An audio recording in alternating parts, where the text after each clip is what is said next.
by, hey y'all, how you doing? How you feeling? How's your day been? I did not know this video had even started. Like, Yo. hey, but hey, it's a good time with us. That's what we're hoping for. And so Yeah. here we are with another episode of Mutual Intentional Love. And on the last episode, we ended it saying that we were going to speak about pregnancy. So let's just jump right in there, huh? So I have three beautiful... Babe, you're still laughing. I'm sorry, I can't. Maybe we need to give him a moment. You are going a mile a minute right now. Am I? Yes. I mean, as always, y'all. So I started to say that I have three beautiful baby girls, and one of which is not so much a baby anymore. She's a teenager. And in the middle, she's definitely still a baby. She's actually officially 18 months, so that's fun. And the baby is a baby, so I'm tired, like, every day, you know, probably for the rest of my life, I don't know, but certainly for the next couple of months, like, I'm probably going to be going a mile a minute because, like, you know, like, I'm just like... What was that? That's the mile a minute sound. You know, something like that. So... Yo. Are you good? Are you ready? I'm good. Yeah, are you good? Are you? Yeah, I'm good. Am I not good? I'm Yo, good. Man. So I was trying to say that I have three beautiful girls, and therefore I have had three, I don't know that I'd say, okay, I could say beautiful pregnancies because it's a blessing, right? But let me tell you what. Like, I would say distinct pregnancies would be a very accurate description. I All like of that. them were very distinctly different. Yes. Yeah. Well, yes. They all had their similarities, and then they all had some major differences. For sure. And it did seem like it got worse and worse. More intense. Intense. Not worse. Intense. Why not worse, though? Because, like, that frames It's a bad it. connotation. Yes, that's like, it puts, like, a negative connotation. It has nothing to do with my babies. No, but it's just the pregnancy itself. Even still, some of the symptoms and, you know, whatnot were more intense. Things escalated What are you with talking each about? Pregnancy, for sure. Yeah. So, do you have an example? I feel like we'll definitely get into examples. You can go back ahead with your okay. point there. Well, it was fine if you wanted to go ahead. It was fine. Yeah. Wait, so what was the answer to why not worse? Because it's like it frames it in a negative connotation. Mm-hmm. Like that already gets the outset as if it was like, you know, it progressively went in a decline, you know, with each pregnancy. But that's not the case. Is it not? No. There were just certain aspects that were much more intense and not as, you know, easy. Yeah. So, you know, each one came with its own challenges. Yeah, I would say that's a very interesting perspective because from the person whose body was going through it, it felt like OMG. Okay. And pregnancy number one. Well, just because I don't know, this is the way my brain's working at the moment. One of the similarities in all three pregnancies was being induced. So it's like my body just loves to keep those babies incubating and, like, you know, there's just, you know, they're so cozy, they don't want to come out. Not one of them. And our oldest, I was able to go past the due date because I was younger and that was allowed. As I became an old lady having babies, they said, we won't let you go past the due date because, I don't know, I guess there's a fear of stillbirth, or I don't really know. And I really think the whole age thing is real messed up, honestly. Like, I just don't know why they had to put so much emphasis on that.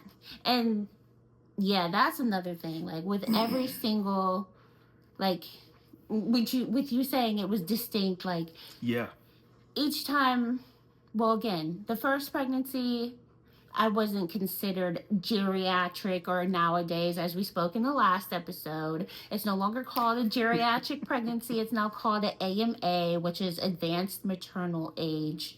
I was not advanced for my first one. um, but my second and third, I was. And now I'm actually losing my point of what I was even about to say. Shucks. If only we could, if only we could run it back. Because I don't even know. Yeah, I don't know what the point. Baby, I was waiting you're supposed to to be listening. I know I listened to what you said. I just didn't know where you were going. You're supposed to be listening intuitively. Like, oh, I bet you she's going to say this. And then you'll be like, you were about to say this. What? All right, well, I'm sure we'll get back to it. I think that obviously we were talking about me being old. And I think I was saying I don't know why they just stress it, and they just made me worry with more and more about, and it was not even necessary. There was no need to worry, but they had me worried, especially with the last one. Yeah. Oh my gosh, they made me go to they made me do non-stress tests. Well, they tried that with the second one too. Again, because of my age, but I was like, this is not necessary, and I'm still working full time, and that was just really a conflict with my work schedule. And it just wasn't necessary, and it wasn't necessary. I knew it wasn't, and it was confirmed it was not. Whereas with the third, they again were just trying to worry me so much that at that point it was like, well, if they made it seem like it was necessary, it wasn't. I feel like you're jumping ahead a little bit. Am I? Yeah, I feel like you should start with the first. So, because we started this out telling the people how each one was so distinct. Yes. And you have already given them the framework that it went from a very high peak, and it is slowly the worst and worst went downhill. Is that the framework I gave? The worst and worst? That is the framework you just gave. So I feel like let's do this in chronological order. Okay. Let's start with the first one and how that went. The first one was...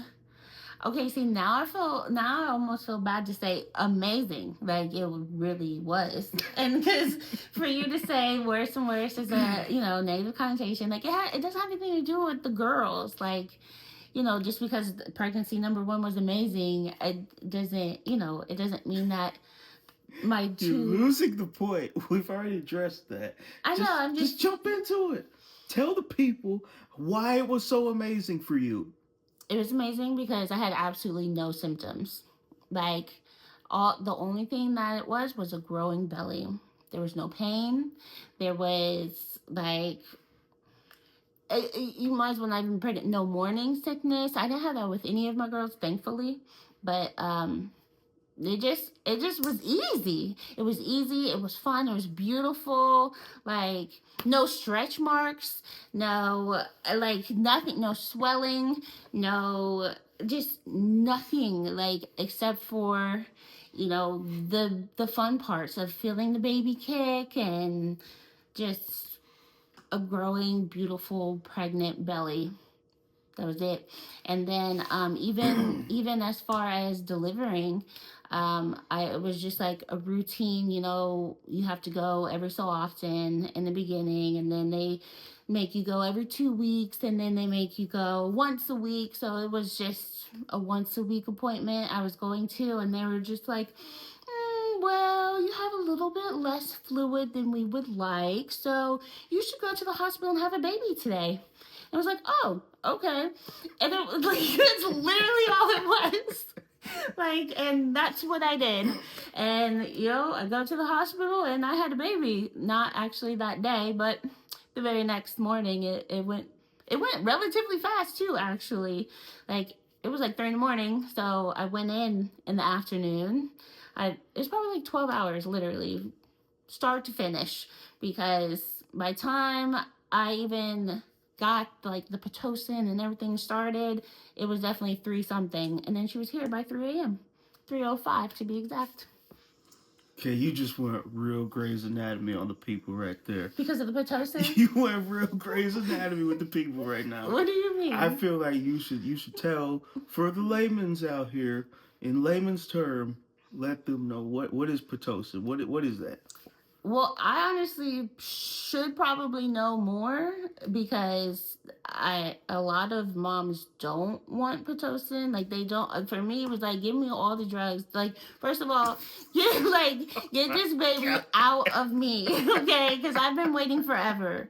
She was due a whole week and a day ago. Like, well, at that point, a week ago. Like I was a whole week, an entire week past my due date. So, whatever it takes. And that's what it takes for an induction is Pitocin. But I honestly don't know what that is. So thankfully that, it's safe because she's fine. She's a freaking genius, honestly. So, like, all is well. All was well and all is well. Yeah. Yeah. So it just helps the induction.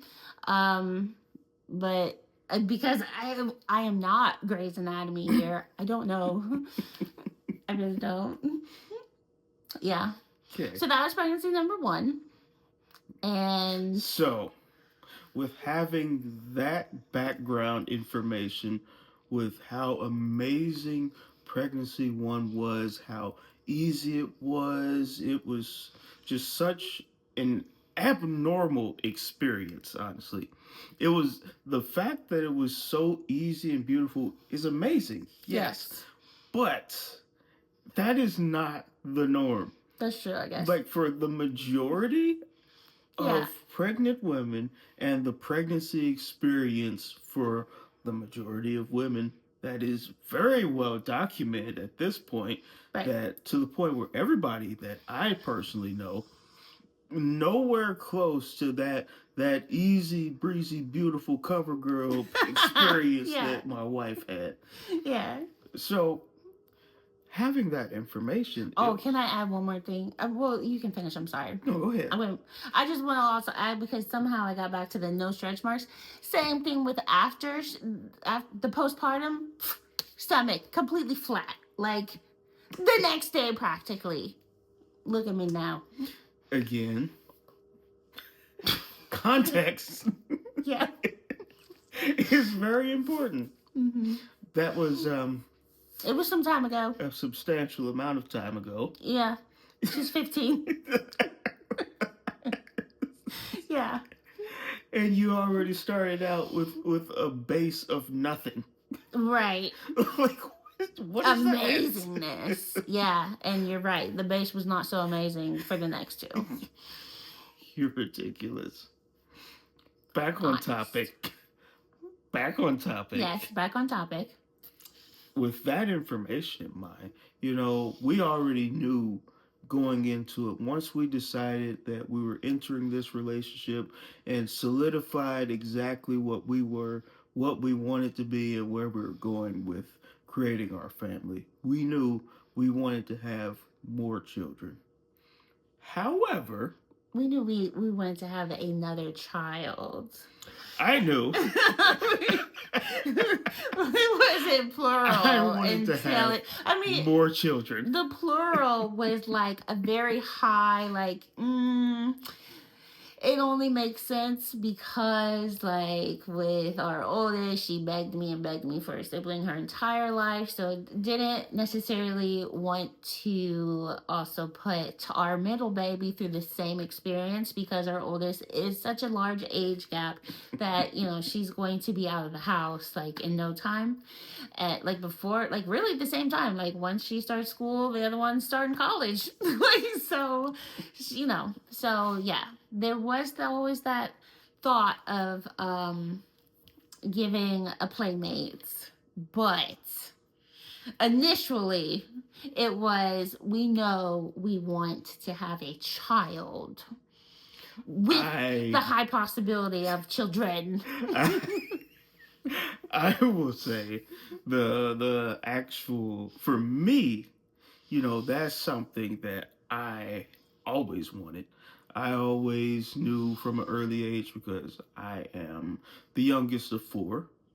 So I was already raised in a house full of siblings to where that was my norm. You know, Yeah. that was my ideal family dynamic, having two parents in the home and many beautiful children. Like that is very exciting to me. That a house that is a true home, full of love, full of energy. There's always something to be going on. That like the kids have each other, their own best friends, and that Yeah. is just like such a beautiful experience for me. Yeah. So I was never really opposed to the idea of having multiple children. Mm. Mm-hmm. And you know, as things progressed, already coming into it having one child already, it was like that is pretty amazing. Like I already get to start having a piece of what I've wanted. I had a full child coming into the relationship, and Yeah. that is Yeah. an amazing thing. It's like Yeah. Definitely. that I got to start my journey into fatherhood immediately. Yeah. Like so, I got the dynamic I wanted from being a child to growing up, already wanting these things, a wife and kids.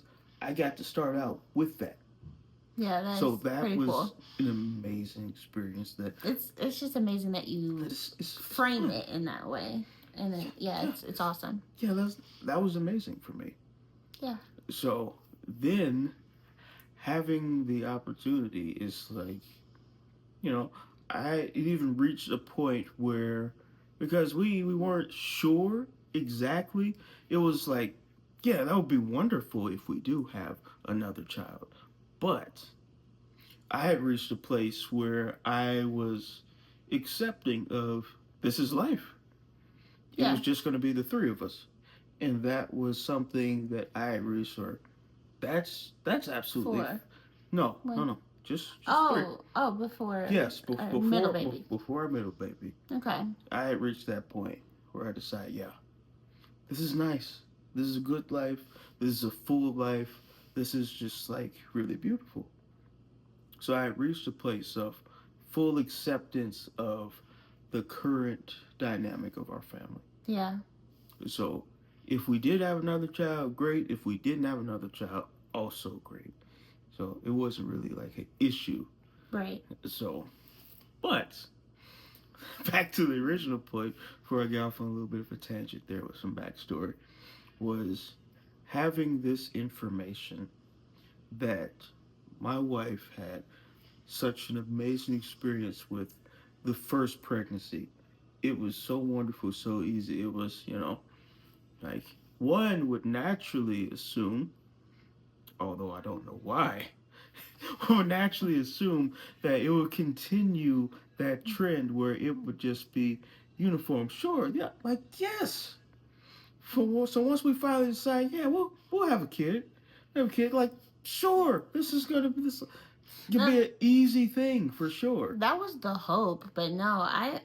You don't remember me saying because I definitely remember being like terrified from the start because I had always heard other women say that every Yeah, pregnancy is different. And yeah, so I was like, oh no, like, because I don't want it to be different. exactly. Like, I want it to be exactly like it was or better. And I don't know if it Yeah, could get much better. exactly. So, yeah, I was So like, oh no. yeah, but I was fully prepared for it not to be that. Yeah, it wasn't too bad though, honestly. Yeah, None of them were. The part that was like that made me say the whole worse and worse was the delivery. That part was like, Lord help me. yeah, But yeah, the yeah. pregnancies, they weren't bad at all. Like it was, Yeah, smooth sailing. as far as like actual symptoms go and everything, I'd say they were all like pretty smooth for the most Yeah. part. But this last one, there was a lot more pain for Yeah, sure. I didn't really, like I said, first one, no pain at all. Second one, I don't even hardly remember, yeah, yeah. but Let's it while we're on the certainly, second one, let's talk about the second one. Yeah. Fully. Okay, well, Let's talk about that. Yeah, so with my second pregnancy, I feel like it's kind of hard to fully remember because of the third pregnancy being so fresh, and then they were pretty close to each other. Well, yeah, but I do know that the pain, the pain that I had with my third pregnancy, I did not have with my second. I know that much, but what I don't know is if I'm forgetting that I did have like a little pain. Yeah, you definitely are, because you did.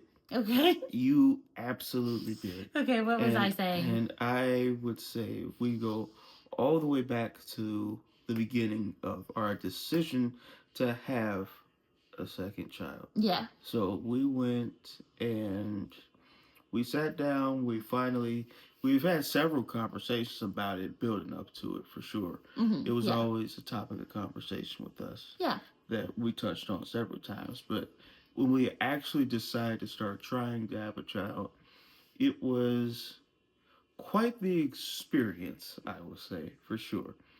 Because it was a lot going into it. Because since it had been so much time passing from the first pregnancy, yeah, it was like, well, you know, how is this actually going to work? Is it actually going to work? Is it going to, because you hear all these stories of people trying to have children and it not being the easiest process whatsoever. Right. So it was always sort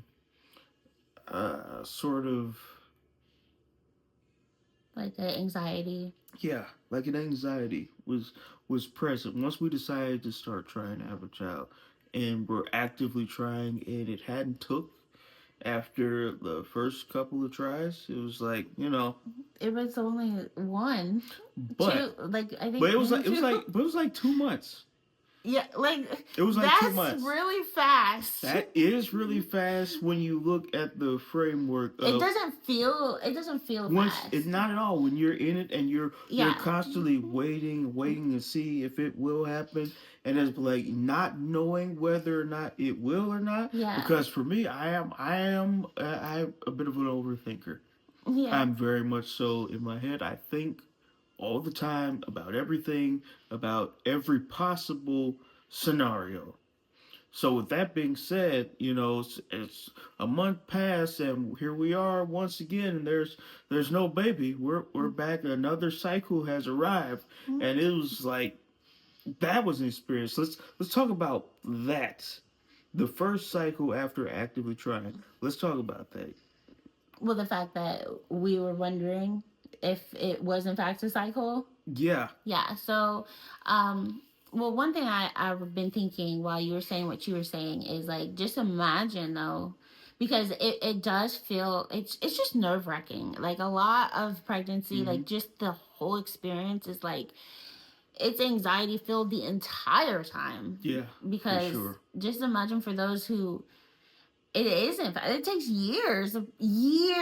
That's 12 cycles, just for 1 year. So like going through that 12 times is just like, I feel for everybody that has gone through that. And then, absolutely. And so, thankfully for us, it actually was really, really pretty quick, both times. But that first time, it just, it's a bit TMI. Like, it just was like... A bit, but that's what we're here for. I guess without making it like TMI, the point is that it made us wonder, like, well, maybe this was actually a miscarriage, because it just was not a typical cycle. Heavy flow, for sure. Yeah.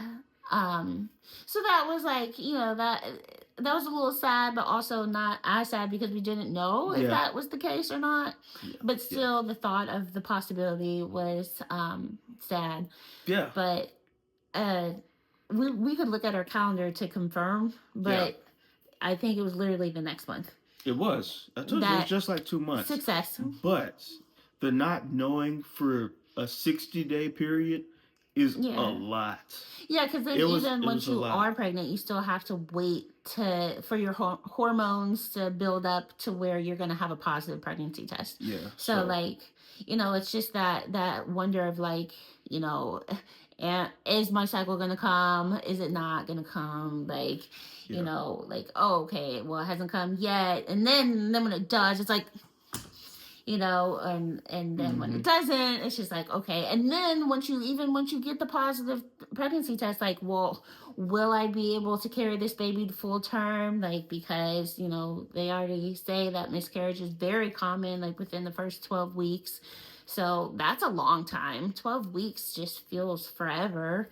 And just every single day you're just constantly thinking, like, and hoping and praying and doing all that you can to keep that baby safe. And it's a lot. It's like Yeah. it's a So, lot. like I was saying, was for me, the whole waiting that long period of time was like very nerve wracking.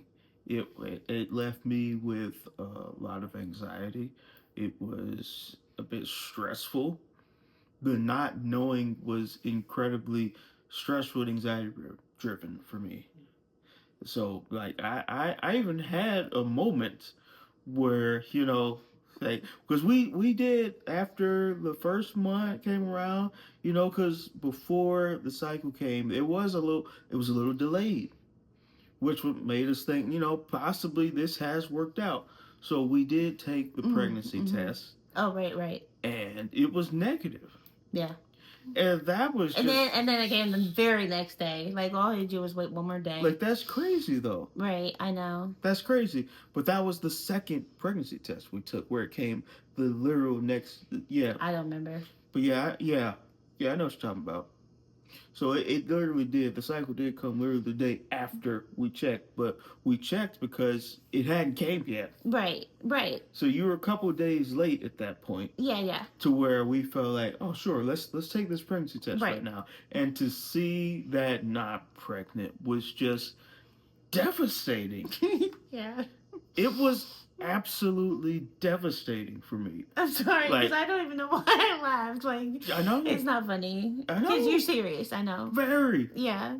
because I absolutely remember it was cold outside. It was snowing and Oh my whatnot. gosh. Yes, it was a traumatic experience for me.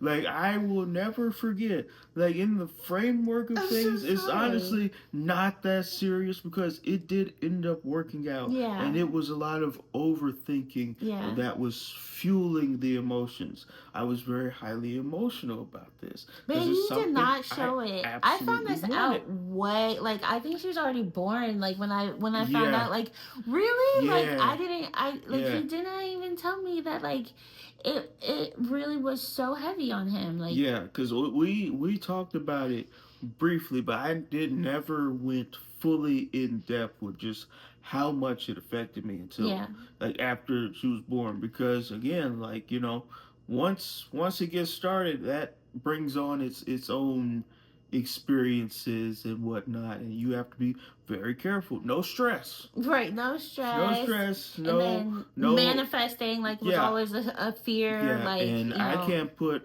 my fears and anxiety and stress on my wife because then that's fear, stress, and anxiety going on the baby, and that could necessarily have some very adverse effects that no one wants. But on back to the actual day of the negative pregnancy test, it was devastating. It was snowing outside.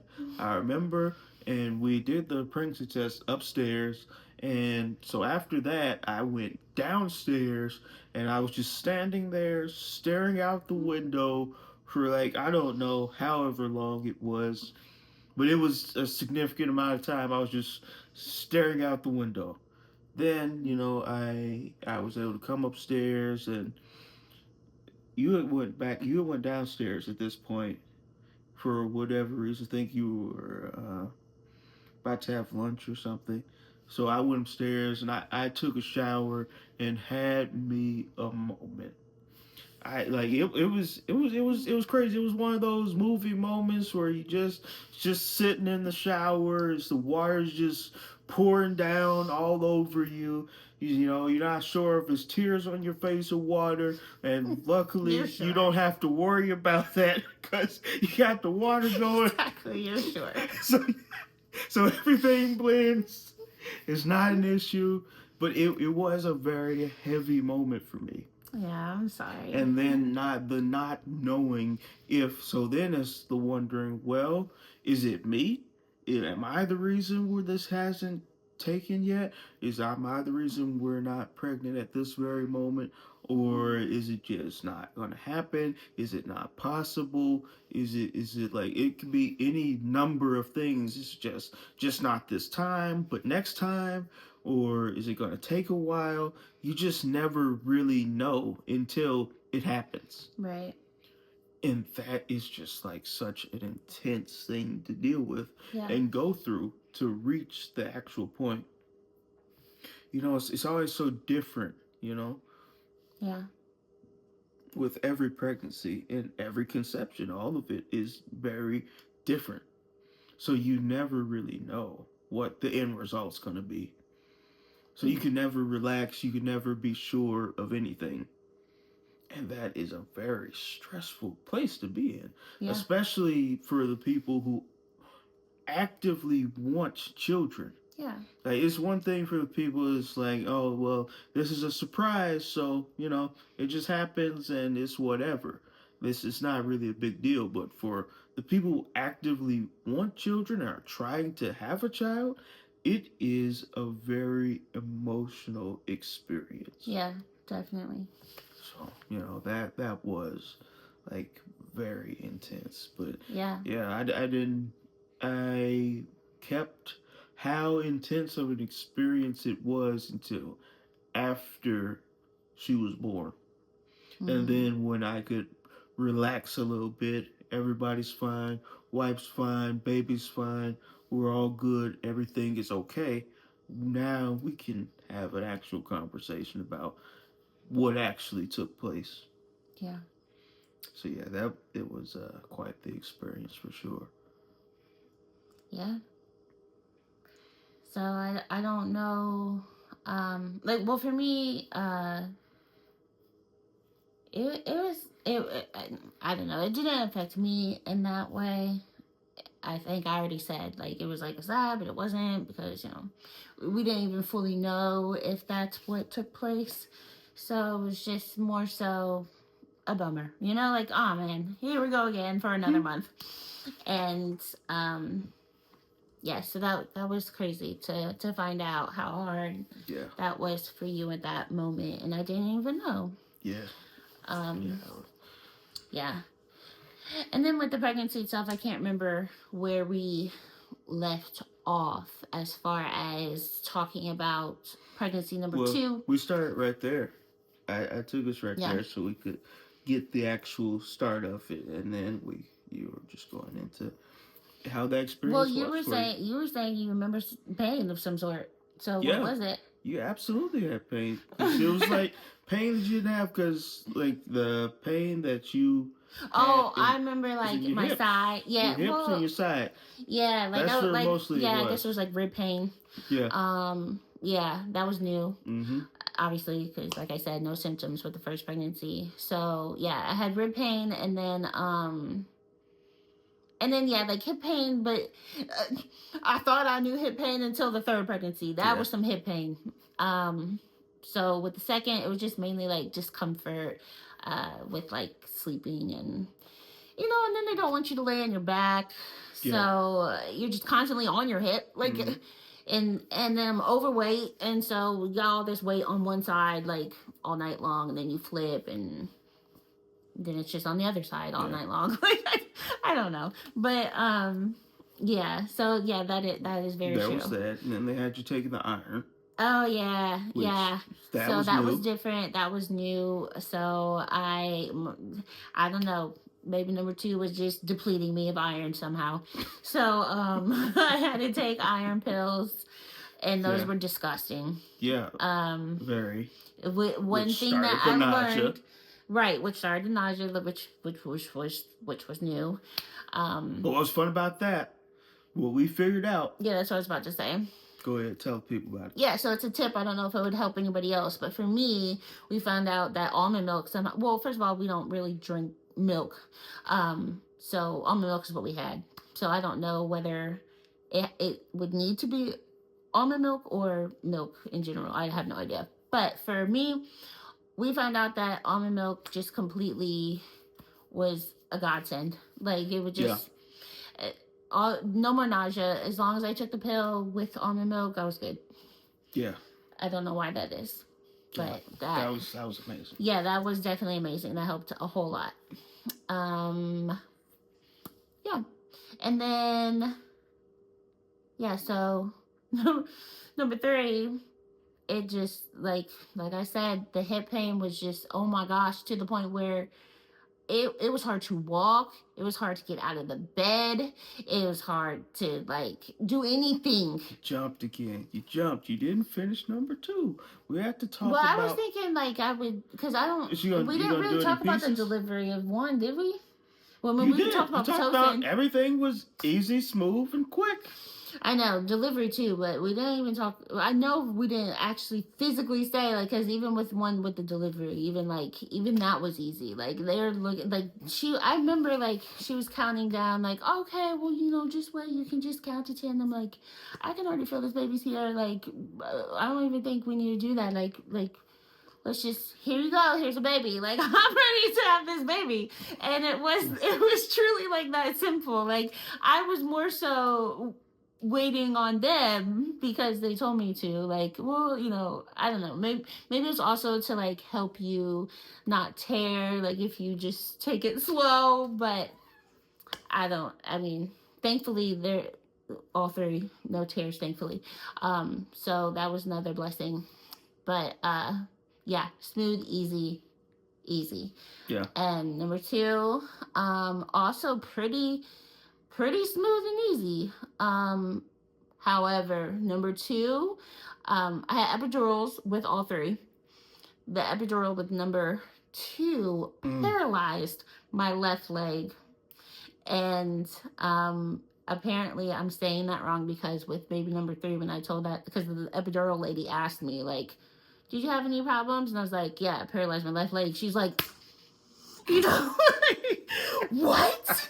Like, I was like, and then I said it again, like, I don't know, like, you've never seen this happen before? Like, but I didn't realize she thought, like, literally still, like, I just never got it back. So thank God I did get my leg back. Like, yeah. It did take a while though. Like, sure. I don't know how many hours, but it took hours after the birth. So that was an experience. With the first epidural, I kind of didn't actually, I feel like it didn't really take fully, because I just remember like one side I couldn't feel anything, and the other side could. So like I could feel like a lot, but it took enough, because I know the pain that can take place, and I didn't go through that.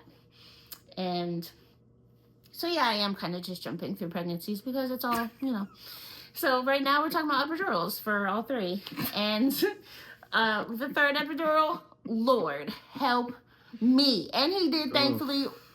Ooh.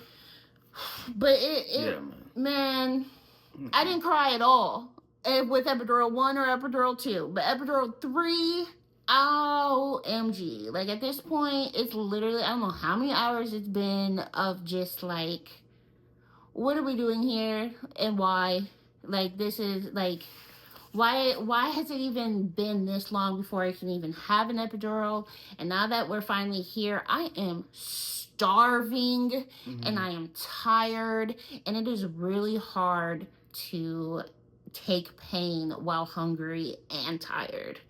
And so on top of that, I don't know what she did, but she didn't do it correctly. Well, I could say exactly what it is that she did.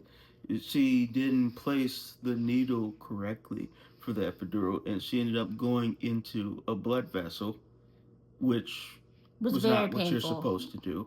is supposed to go into the spine. So she had to take the needle back out and then reinsert it in the Mm. right position. Yeah. So And it just had like, to happen twice.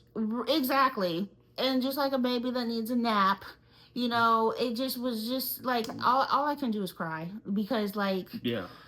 it was just like, and it was also terrifying because at this point, now everything is so different than everything I've ever experienced that now I'm just terrified that the rest is going to be everything different than I ever experienced. And I don't know, I just started like,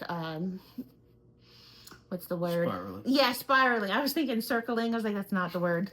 Spiraling, like with negative thoughts, and shouldn't have been, but was, because like, what is happening? What is happening? And it was just so painful. And I was crying. And she was like, "Oh, you're crying. That's not because of something I'm doing, right?" Like, lady, are you kidding me? Absolutely. I said that in my head. I just kept crying to myself. Yeah. But like, I couldn't even answer her because, like, duh. Like, I was like, like, what do you mean? Like, well, I guess what she probably meant is what I've experienced. You shouldn't be crying. Like, it's not normally painful. Like, but my God, yes, lady, it's what you did. I don't know what you did, but you did something because ow. And then in the end, she did. Like, that's how you knew what happened because she told us. Yeah. Like, she told us. So if you knew that much, did you think that was not gonna hurt? Like, Crazy, man. yeah. So it was crazy. It was very much crazy, and and even that took a while to work because I was not pressing any buttons with epidural 1 or 2 and epidural 3. I had a whole trigger like, if you feel pain, you can press this button, and I'm just constantly like, and it doesn't do a daggone thing. Like, it just was. I don't even know what they finally did to, like, they brought somebody in there again to do something, and then it's like, oh, so now you fixed whatever, because now I don't feel all this pain, and that was after already feeling it for hours. Yeah. It was long. That was the thing with pregnancy 3. It was just long and painful during all parts of it. Yeah. Very, very much so. Intense and quite the parallel to 1 and 2. Yeah. Like, it was by far the most intense. I think at the beginning when I couldn't remember what I was saying, I was talking about that. Like, they had me doing non-stress tests. They had me doing extra ultrasounds, like, and they just constantly were worrying me because they were trying to say that she was small, and then by the end of my ultrasounds that they were having me do over and over, she was already measuring at the exact weight that baby number 2 was at delivery, and at this point there was still another 3 weeks of time for her to grow, and it's like, there was it just didn't make any sense. Like, there was so much that just made no sense. Yeah. So it's absolute blessing that she's here and she's amazingly perfect. Yeah, because it definitely was a lot. And then going back to 2 and that delivery process, like, it was pretty smooth, pretty easy.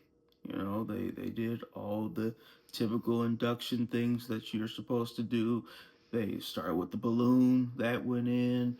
Dilation was good. Balloon came out. Started the Pitocin. Everything's moving.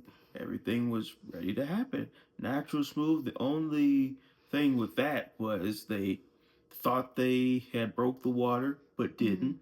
Yeah. So that slowed things down because they had to come in and recheck and then actually break the water the second time hours later after they thought they already had. So that was an interesting experience, but also still fine. Yeah. Not really an issue.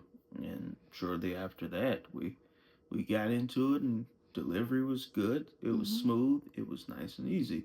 Yeah. So with that, and deciding to have a third child, it's like, oh, we did this now.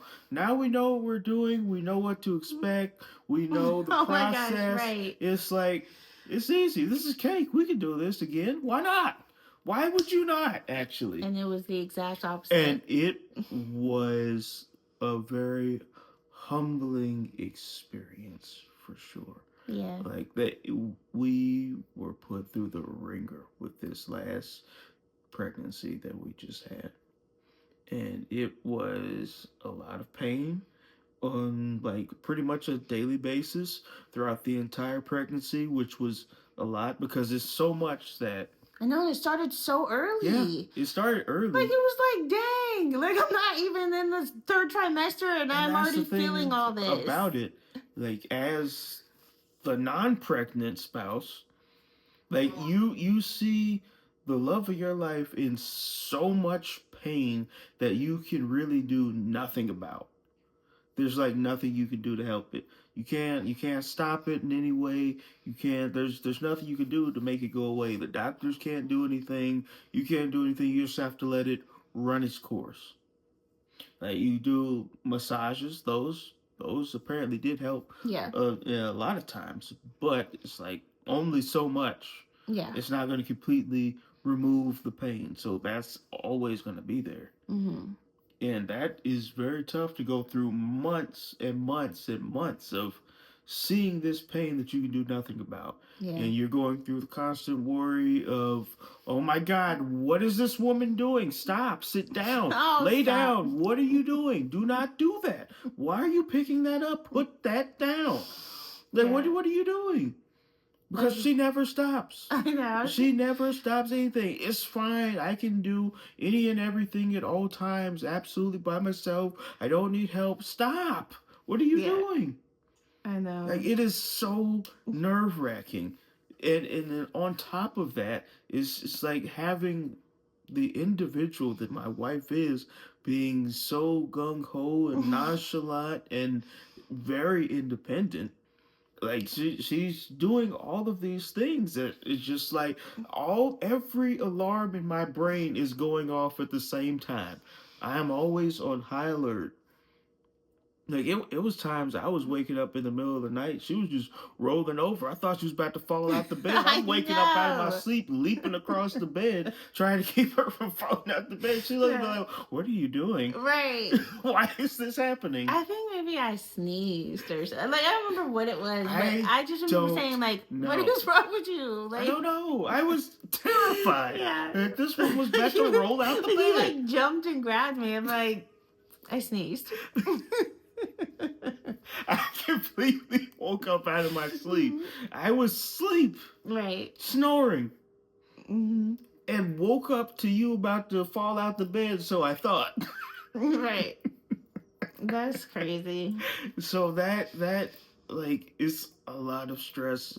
And I was very high strung throughout this pregnancy. So, but again, did not show it. What, man?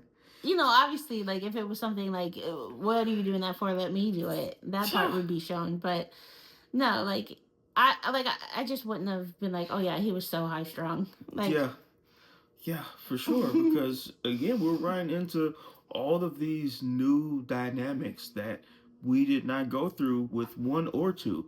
Yeah. So, and now they're telling us, oh, well, we have to come back, well, because they took our pictures, we went in for the ultrasounds and the scans, and it's like, well, we actually can't get all the pictures of the chambers of her heart. Everything else looks good, so, but don't worry, I don't want to freak you out. We just can't see all of her heart yet. So, it could be fine, it also may not be fine, so come back for more pictures that are more hundreds and thousands of dollars so we can possibly see her heart better. Right. And so, they didn't until, like, more stress. Right, yeah. Like, is something wrong with her heart? Or is nothing wrong with her heart? Yeah. And then, because they were going to send me to an actual heart specialist, I was like, that's not necessary. And it wasn't. And I was like, I'm not doing that. Again, it was just more not knowing. Yeah. And the not knowing is stressful. The thing about it, because I asked him, like, I didn't immediately shut it down. I mean, maybe in my head, but, like, out loud, it was like, I was listening. And I asked questions, and I think that's something that everybody should do. Like, you know, this advocate for yourself. And um, I was like, okay, so if I do go to this appointment and they do find something wrong, what would they do then? Nothing. Right. Nothing. There's Because there's nothing that could nothing be that they done. can do You would just have at the to time. continue with your pregnancy and then they hope to immediately jump on the case after the child is born. Right. Literally the only thing Is is preparation that, for yes, they could know what make to sure to have a doctor ready that may need to be there. Yeah. And So. It's like no. Yeah. So again, stress, not knowing is entirely stressful. So Yeah. we did that, made it through that. We go, we get them more pictures and say, oh eventually yeah, they could see. the heart's fine. Yeah, everything's fine. good. Everything's good. But then it's like, well, actually, so the heart's fine, but she looks really small. So Yeah. small that we actually want to see you twice a week, every week now. So we just want to keep looking at things, and we don't want to scare you, but there is a chance that, you know, she's actually too small. She may not be getting all the nutrients that she needs, but it's not your fault. It's nothing you can do about it. So it's not like you can go home and start eating more or eat better. It's nothing that you're doing. It's not that you're not eating well right now.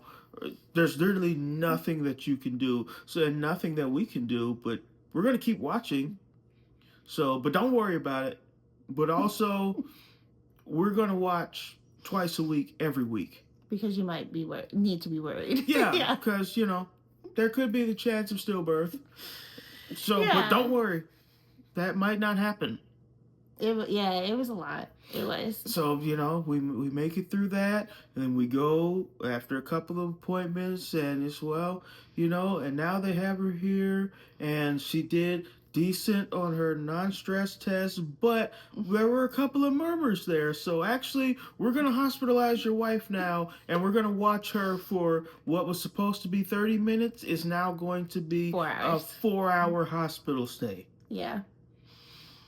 So again, like what is happening? Nothing. Like it's just overly cautious, which on one hand you can, like, you know, respect and be thankful for that. You know, maybe there's care there. I don't know. I'm kind of like, I'm an optimist, but also a pessimist at times. Yeah. And to me, it's just like, y'all.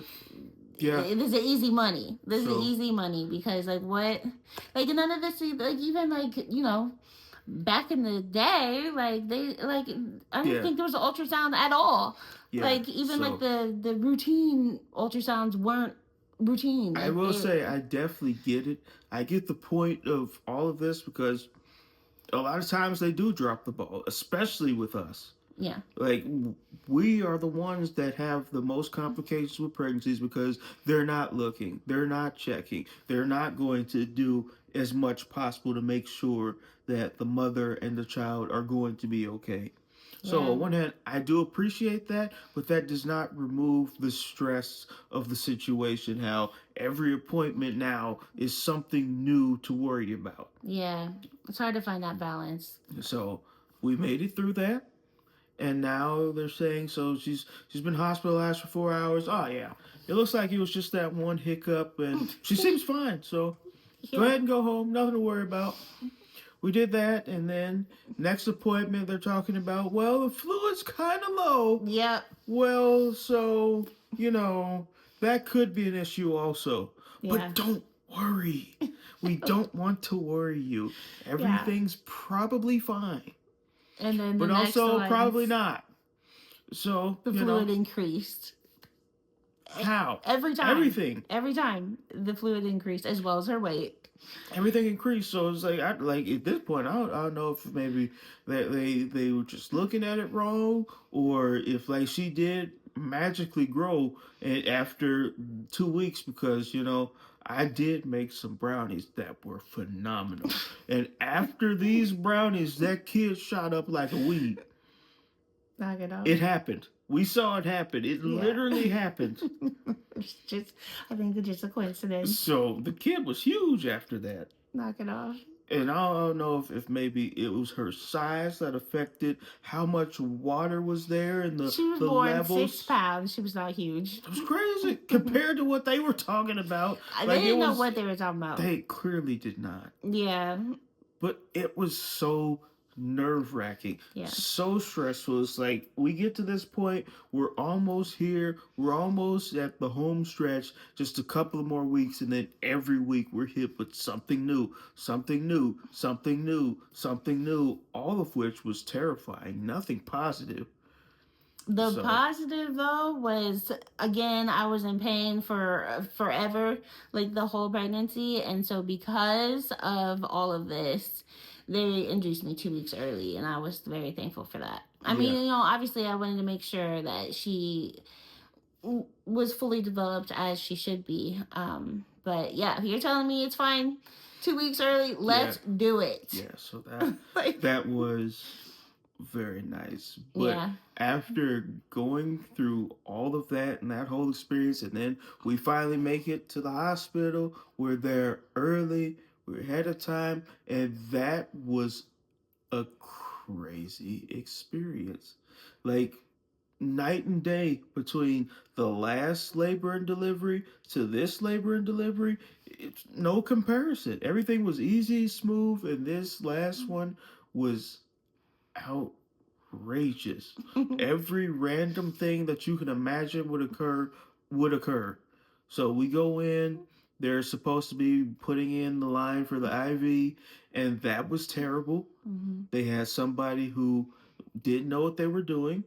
They were looking for veins, so they're over here riddling my wife with holes all over her arms, leaving bruises. It's like, go get the Doppler.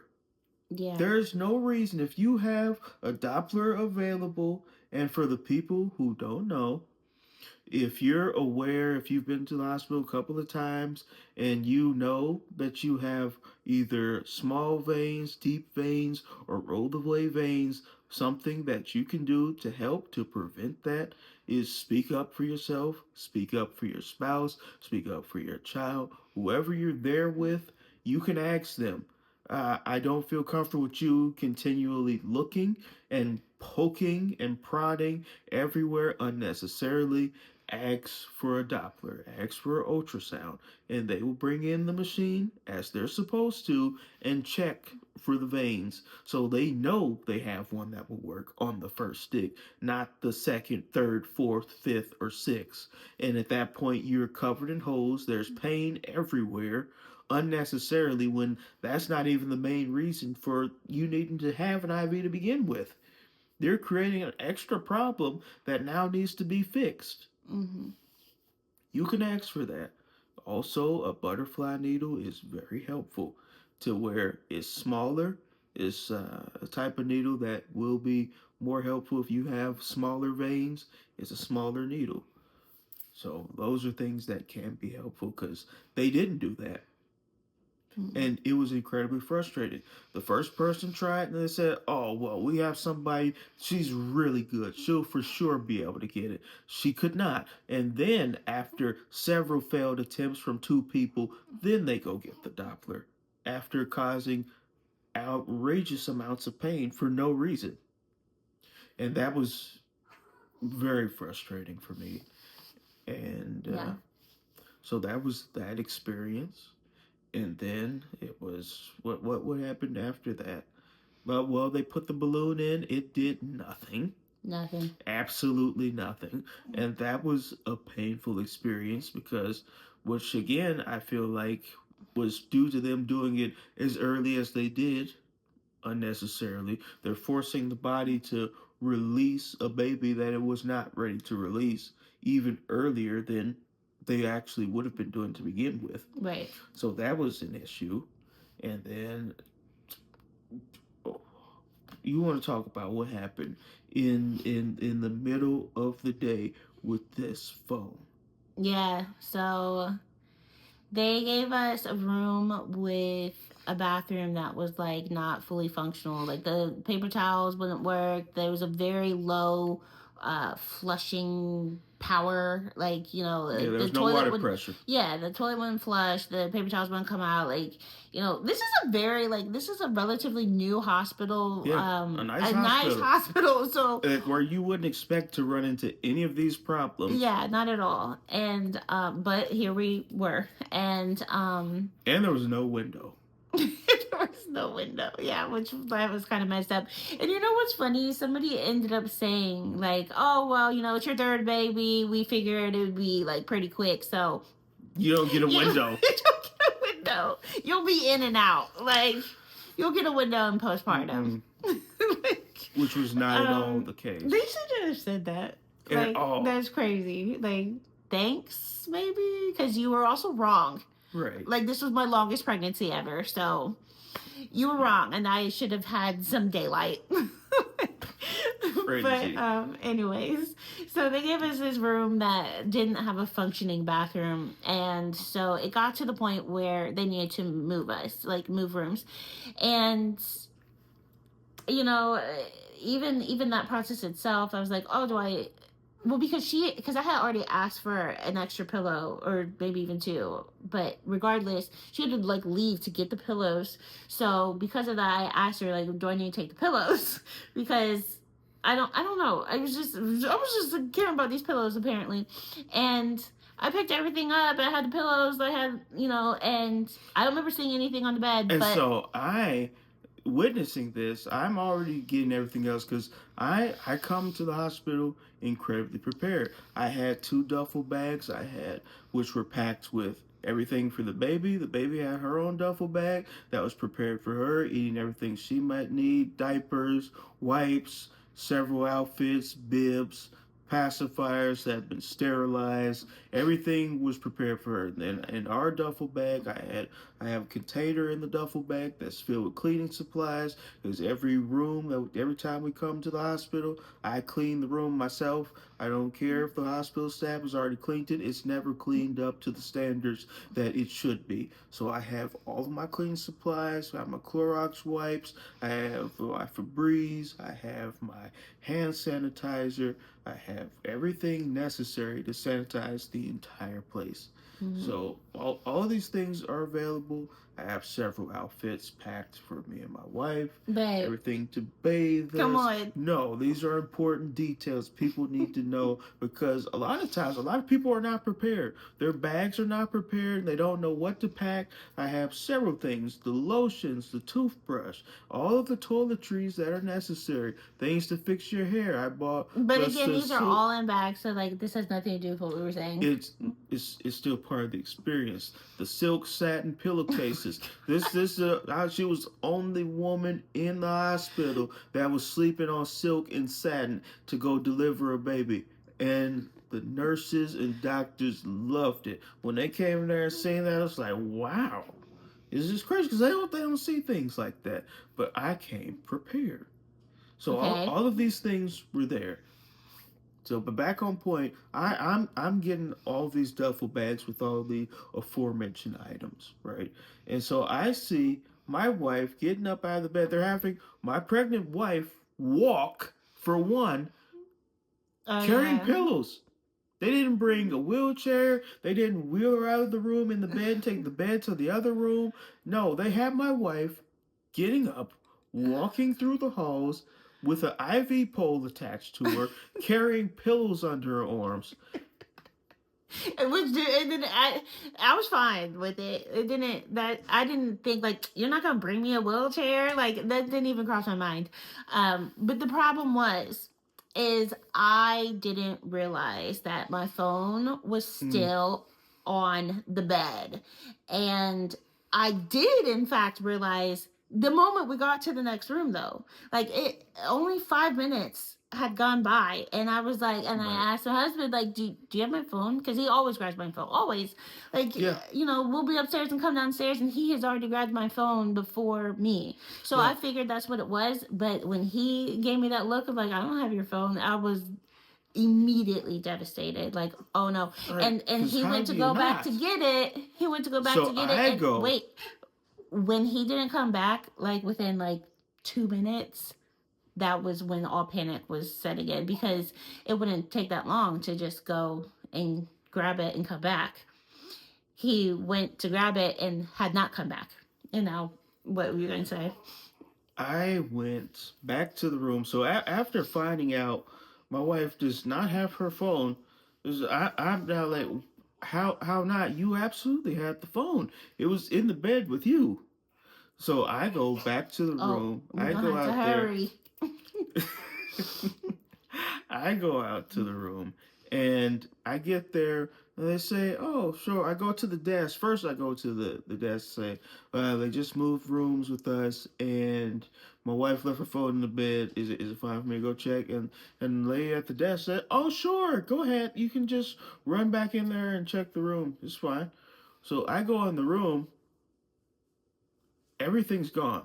Trash cans are gone. The bed's been stripped. There are no sheets on the bed, no pillows, no nothing. Everything is gone. So I'm in there. I still look around and I'm like, where is everything? Everything's gone. So I go back to the desk and say, "Are you sure? No one's been in there.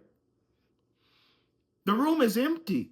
There is literally nothing left in the room. I'm positive." So then at that point we have a problem. Yeah. We have a very big problem. So I go out to the desk, and then they start calling the other nurses and trying to figure out, well, what can we do now? Because, well, the phone's missing. Are you sure? Maybe you can check your bags and make sure it's not there. It's absolutely not there. So we call several times, and nothing. Nothing. I called my wife's phone 24 times. 24, 25 times. And it was nowhere to be found. And so they're calling to see who was on staff to clean the rooms. And then they find out the last person who's there to clean the rooms is gone. Shift is ended. So they're gone now. And they don't know which room and what happened. So all pandemonium had broken loose. So an outrageous amount of stress going back and forth, and then there were a couple of nurses that really went above and beyond. They were fantastic. Thank God. Yeah, because Yeah, they the were one out looking. and the nurse at the time, she was so sweet. Oh my gosh, she was so kind. It's okay, we're gonna find. It's like it's already gone. Like I just Yeah. knew somebody stole my phone, because a brand new iPhone. Yeah, Like why would they not? yeah, And it's gone. Like it's gone. So yeah, it's gone, and it and I'm just was in tears. extra devastating because the only reason we got this Was for brand new this. iPhone was for this podcast. Yeah, because let me tell you what, I still do not like iPhones. I was an Oh my Android God. girl, and still wish I could be, because it's so much better, except for the video quality. Yeah. I mean, the So video quality was pretty.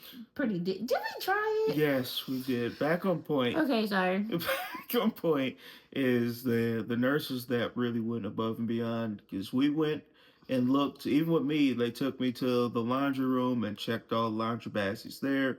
We looked through a couple of those. There was nothing there.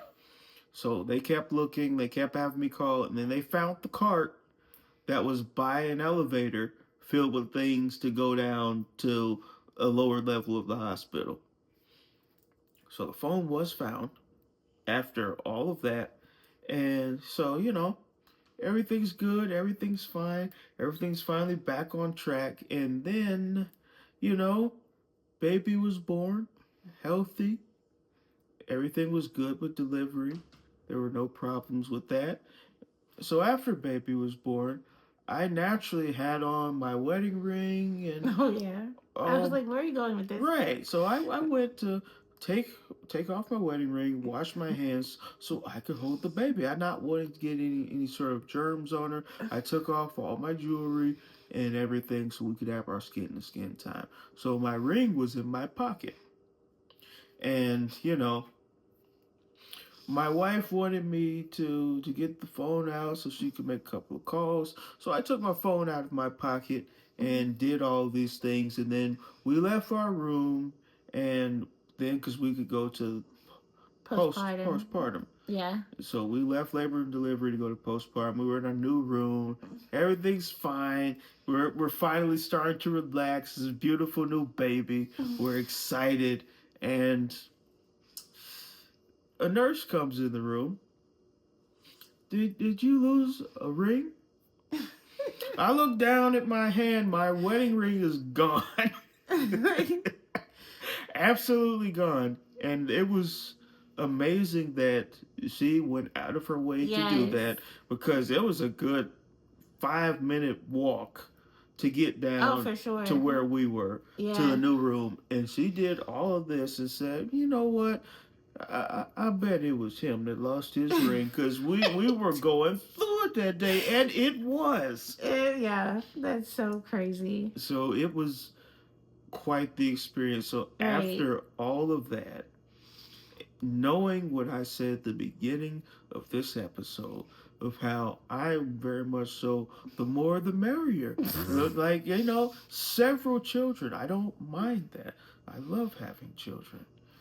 I reached the point after all of that whole painful pregnancy, all of the struggles and challenges that came up from out of nowhere, I reached the point where I said to my wife, we did good.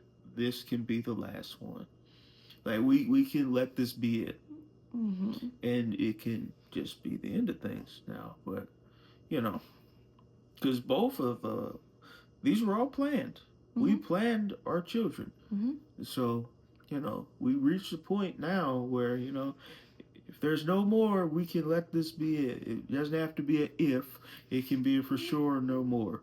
Yeah. So, that is the place we've reached. But that being said, there have just been so many signs popping up nowadays. Oh, knock it off. I'm just saying, there's been so many signs. Everyone You know has what's a been sign? saying This video is at 111. It's a sign like completion, time to end. Until the next everyone's episode. been saying, oh my goodness, these are such beautiful children. You guys should have more. Everyone says it. Yeah, Everyone, it everywhere. is. It is. Everywhere we keeps go, on it being keeps said. being Yes. said. Have more babies. One of our friends said, we got about 5, 6, 7 of them. Get a big minivan for all the children. And that was just, now that might be a bit much. It's not happening. But, never say never. Never. So, y'all, thank you so much for spending a little extra time with us on this episode, and I hope that you enjoyed. I wish that this was actually live, so that we could have comments and people they can tell their stories and say, what was the experience for them. We could bounce off if they have questions like that. That's what our hope is. But what could be done instead is, if that is something you want to happen, we actually can make a live happen, either here or on TikTok or even Instagram. You let us know in the comments if you do want to see something like that happen, and we can have more of a personal back and forth. We can have a conversation with you all. For sure. And then also, it's not live, but you can leave your comments and we can answer within the comments. Or, you never know, we may respond with a video. Yeah. So, yep. Yeah. I'm wondering, for all the other women out there and the spouses, what was your experience? Yeah. Yeah. For sure. That was ours, and then some, because I don't even think we even got to every bit of it, but yeah, that about wraps it up. Yeah, but actually this will wrap it up, because even through all of that, it was truly so many blessings. The kids themselves, obviously, our children, our daughters, are beautiful blessings. They all the issues that, potential worries, there was no worry, and not necessary. All healthy babies. I didn't have, no NICU babies, which is just so amazing for those. I cannot talk about worry. Sheesh. Oh, yeah. Well, that's another thing we can add that is so amazing, because that was a concern for me. I never wanted children bad enough to lose my wife. Oh yeah. That was a big thing. And my wife is still here. She's still as amazing as ever. And immediately after giving birth to this third baby, Oh gosh. all that whole experience, all of the pain, all of the challenges, it was like it never happened. This woman was running through the halls. I was not running. She, her regular walking speed is a jogging pace for most regular individuals. So they have me holding the IV pole, and she's just walking all the way through. I had to tell her to slow down because I'm all the way back here holding the pole. The cord is all the way to two, 3 arm lengths away. Yeah. Thank the Lord. My goodness. Because I was actually afraid that this baby was gonna come out and I was still gonna have that pain. Yeah. And I do still, and did have like, a little bit of pain. Yeah. But no, thankfully it truly was a absolute relief. Like, yeah, I had my body back. Yeah. And I could walk. I could walk again. So yeah, that was beautiful. So yeah, that's why I'm saying, the blessings, that was a blessing. The pain, I was free of the pain, free of the worries, beautiful babies. I didn't, my phone was not stolen. Like, that was a scare, but I got my phone back. My ring was found. We didn't even know it was missing, and here it was being given back to us. So it was a lot to go through, but definitely all worth it in the end. Yeah. Yeah. So, thanks for listening. Yeah. Sure. And hopefully we will see you back with the next episode. And as always, wishing you much peace and prosperity. Till next time, stay well and prosper, everybody.